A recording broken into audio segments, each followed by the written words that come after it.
Yo, what is going on, guys? What's going on? It is Preacher Man Sports, and welcome back to another video. And happy Halloween to everyone. Um, I'm here to do my Week 9 preview for the Texans versus the Broncos. So, oh god, the Texans are like 3-4. The Texans are 3-4 at home. It's an NRG Stadium again. And the Broncos are 6-2 right now, at the top of the division and second in the AFC, only behind the fucking Colts. Wow, big shocker. No, that's actually like a big shocker. But Texans coming off a solid win against the Niners. We all thought the Niners were going to win, but hey, Stroud looked good. He was clean in the pocket. And they did that without Nico Collins and Christian Kirk, who is expected to be back this week. So that's a little more testy on the secondary. The Broncos came off of their dominant win against the Cowboys, blowing them out 44-24. So both teams coming off good wins. But I feel this is somewhat of a trap game because the Broncos, they're on a 5-game winning streak. After starting off 1-2, they've beaten teams like the Giants, that miraculous comeback 2 weeks ago. Then last week against the Cowboys, they beat the Eagles in Philly, by the way, giving the undefeated Eagles their first loss. Who else did they beat? They beat the Bengals on Monday night.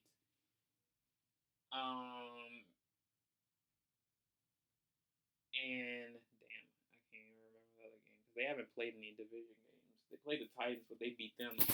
That was in the first week. They haven't played the Jags. Yeah. Oh, and they beat the Jets in London. Yeah, that's the one. That was crazy.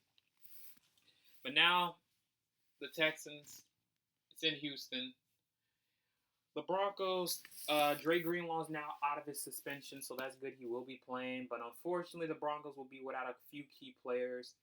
PJ Locke, he's out with a neck injury. He's our backup safety, so, expect a little JL, Skinner, and Devon Key. Mainly Devon Key, because JL's a better special teamer. Marvin Mims is out with a concussion. I blame fucking Darren Rizzi, because Mims shouldn't even have been in, but it was a substitute miscommunication because he wasn't supposed to be in. It was supposed to be Riley Moss, but they didn't do it. And then the big one, Surtain, is out with a pec injury. He won't be back until probably that Washington game or the Chiefs game. It's one. But either way, he's out for at least a few games. And it's better than new because usually a pec injury means out for a season, but he only got a strain, not a tear or, torn. So it's good. What did I say? I said the key to these games is, when it comes to Texans, get after C.J. Stroud. That offensive line is horrible. And our defensive front seven is literally the best in the league because we have the most sacks by far. Second place to us is, I think, the Seahawks, and we have over 10 sacks more than them. Win the turnover battle, all right, because it's going to be between the trenches on both teams because our offensive line, one of the best offensive line in the league, against that front seven of Houston. Houston's defense is arguably the best in the league. They know how to keep themselves in the game, so it's going to be a test for the offense. Now, the offense really got to come into full circle.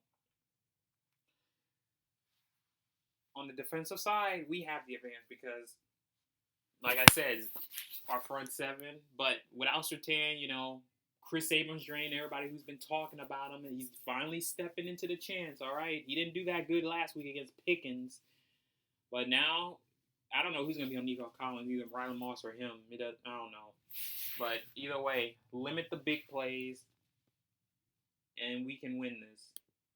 But I said the Broncos would win this game by a score of, what did I say? I think I said 24-17.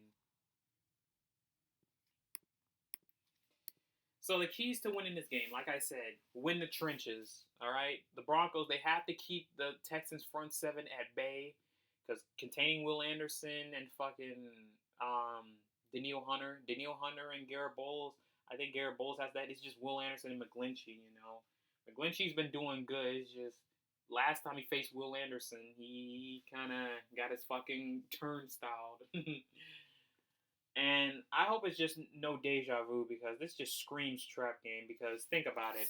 Remember the last time we were riding a 5-game win streak and then we went into Houston? We ended up losing. That was 2023 with the last year of the Russell Wilson era. We were 6-5. And then fucking we ended up losing because Russell Wilson threw 3 interceptions that game. I don't think Bo Nix is gonna do that bad. The offensive line is better. I think we're in a better situation. We have a better defense. Well, actually, I think the Texans' defense is better than ours, but our defensive front should get after Stroud a good few times because that offensive line is horrible. And they got to win the turnover battle, too. Last week against the Cowboys, they won the turnover battle. J.K. Dobbins, R.J. Harvey, they got to continue running the ball, use the run to set up the pass. Without Mims, they can't stretch the field like they want to. So Pat Bryant, it's his time to step into it. Hopefully they can do something at the deadline. But I have the Broncos winning 24-17. Hopefully they can win. They have to try and keep the win streak alive to 6 wins.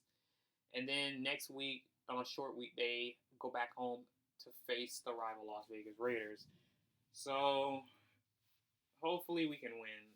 I know we can win, but this just screams trap game because I feel like Houston's defense will do just enough for them to win this game, if you know what I mean. Because their defense is the sole reason why they have wins right now. But it is what it is. I think I have confidence. All right. I know the team's a little short-handed. No Mims, no Surtain, no Powers, but we'll see what happens. All right. But that's all I wanted to say. Make sure you hit the like, comment, subscribe, guys. I will see you guys later. Peace out. Go Broncos. And shout out to Loyal Houston, Troy, and Spider. We'll see you guys soon this Sunday. Peace out.